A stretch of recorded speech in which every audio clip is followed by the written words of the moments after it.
이번 영상에서는 이제 차트 있죠. 차트로 인한 그런 투자가 정말로 옳은 행위인지, 올바른 투자 방법이고 수익이 분명히 나는 투자 방법인지 그걸 이제 알아보려고 합니다. 첫 번째 주제는 차트 패턴 중에 이동평균선 상향 돌파와 하향 돌파입니다. 지금 차트 이렇게 보고 계시죠? 이렇게 진한 선으로 노란색이 21선이고 이게 61선입니다. 파란색 진한 선이. 여기 보시면 이렇게 주가가 노란색 선을 돌파하죠. 그래서 21선을 이렇게 테스트를 해보셨는데 일반적인 이제 21선 상향 돌파 의미가 거의 없다고 합니다. 상승의 의미가 상승을 얼마 하지 못하고 크게 이렇게 의미를 못 거두었다고 해요. 상승의 의미를 21선 이동평균선 하향 돌파했을 때 지금 보시면 이렇게 하향 돌파를 하죠.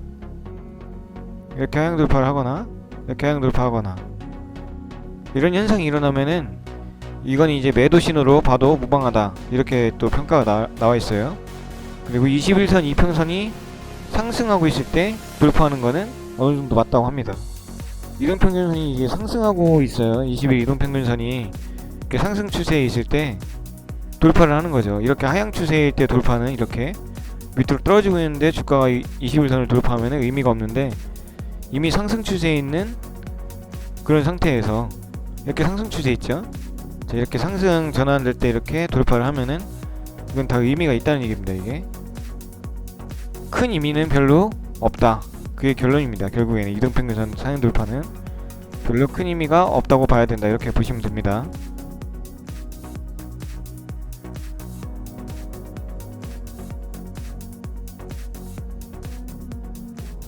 그 다음은 이제 이동평균선이 이렇게 상향을 했을 때 이 추세 그대로 주가가 계속 상승하느냐 이런 또 주제가 있어요. 그러니까 이 이동평균선은 추세를 만드는가, 종목의 이동평균선은 추세를 만들지 못한다고 합니다. 코스피에서 이제 이동평균선이 상향 추세나 하락 추세일 때는 효과가 있다고 봤습니다. 통계가 그렇게 얘기를 해주고 있다고 합니다.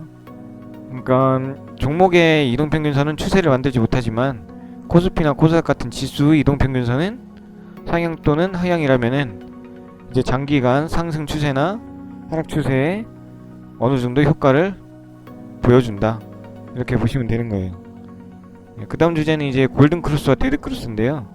골든크로스는 그러니까 여기서 봤을 때는 이제 61일선을 21일선이 돌파를 하는 거죠. 이렇게 여기 보이시죠? 교차지죠? 이렇게 교차했을 때 이 부분이 한 이 정도 될 거예요. 여기서 주식을 매수하면은 상승이 발생하느냐, 수익이 나느냐, 그거에 대한 이제 주제인데요. 개별 종목에서 이제 21선이 61선을 돌파할 때는 시장 평균 수익률보다 못한 수익률이 발생하므로 의미를 두면 안 된다고 합니다. 코스피나 코스닥 지수 거기에서 또 의미가 있다고 봅니다. 이거를 그러니까 이렇게 21선을 61선을 돌파하는 거지. 21선이 이렇게 돌파가 나올 때 매수를 하면은 수익 날 확률이 높다. 이렇게 통계가 나왔다고 합니다. 그리고 또 더 중요한 거는 거기에서 61선이 이렇게 상승하고 있죠. 여기 지금 보시면 61선 파란색 선이 지금 상승하고 있잖아요. 그 상황에서 21선이 돌파를 하게 되면은 이 부분이죠. 더 상승할 확률이 더 높다고 이렇게 나옵니다. 실제적으로 이제 지수에는 좀 많이 들어먹힌다는 소리예요. 골든크로스나 데드크로스. 데드크로스는 이제 21선이 61선이 이렇게 뚫고 내려가는 거죠. 이럴 때는 매도 신호로 봐야 되고 이렇게 뚫고 올라가면은 매수 신호로 봐도 좋다. 그러니까 코스피나 코스닥 지수가 이런 현상이 일어나면은 지수를 추종하는 그런 종목들을 매수하시면 된다는 이야기겠죠. 그런 종목이 뭐가 있을까요? 대표적으로는 삼성전자나 SK하이닉스. 특히 삼성전자는 이 지수를 안 보시고 그냥 삼성전자 자체로만 이렇게 판단하셔도 좀 충분하다고 생각을 합니다. 정배열이라는 건 이제 이동평균선이 맨 위에 5일선이 있고 그 다음에 11선, 그 밑에 21선, 그 밑에 61선, 그 밑에 121선 이렇게 순서대로 나열된 걸 의미를 해요. 그러니까 지금 여기는 이제 121선이 빠졌는데 추가를 해보자면은 이렇게 가느다란 이제 검정색 실선이죠. 지금 이 상태가 이제 정배열입니다. 보시면은 5일선 밑에 11선이 있고 11선 밑에 21선 있고 61, 121 이런 상태입니다. 이런 상태. 이게 지금 정배열 상태인데요. 그래서 이제 통계를 내보니까 실제적으로 3주 정도까지는 수익이 났다고 합니다. 이렇게 정배열 상태에서 이평선 정배열 상태에서 매수 주문을 내가지고 매수를 했을 때 3주 있죠. 3주 한 달까지는 안되고 3주 정도까지는 수익이 발생을 해요, 평균적으로. 하지만 이제 4주차부터는 손실로 전환된다고 합니다. 그러니까 이 추세가 보통 한 3주 정도 간다는 이야기죠, 그 정배열 추세가.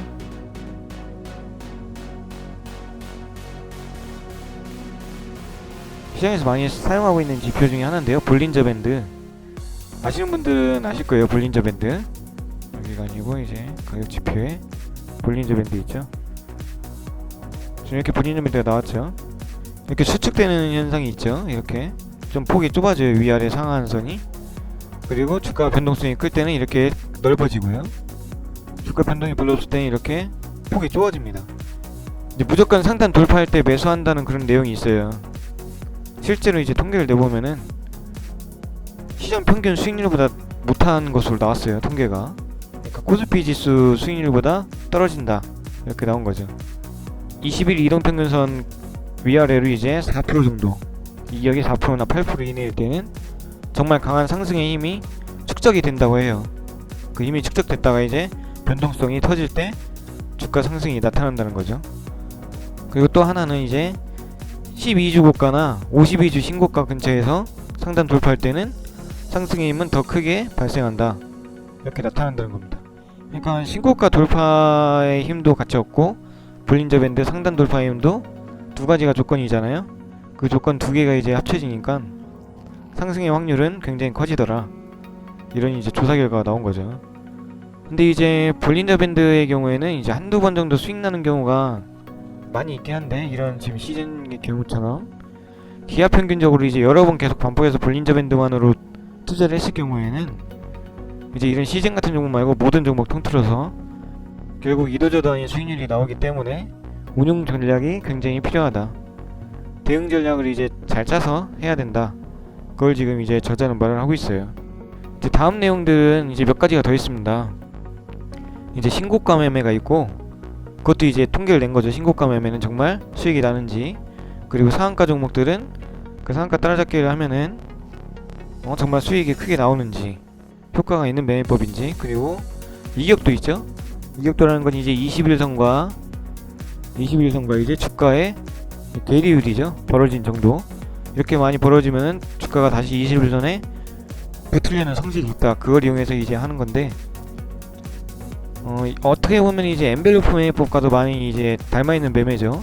그 매매법 정말 통하는지, 주가가 많이 떨어진 상태에서는 다시 반등이 나오는 게 정석인지, 그것도 한번 알아볼 거고요. 이제 캔들 있죠, 캔들. 이런 봉 하나, 양봉, 음봉, 이런 봉이 발생하면은 그 다음에 상승이 정말 어느 정도 퍼센트가 나오나, 이렇게 음봉이 크게 발생하면은 그 다음엔 계속 하락이 나오느냐, 이런 걸 이제 통계적으로 이제 확률을 구하신 거예요.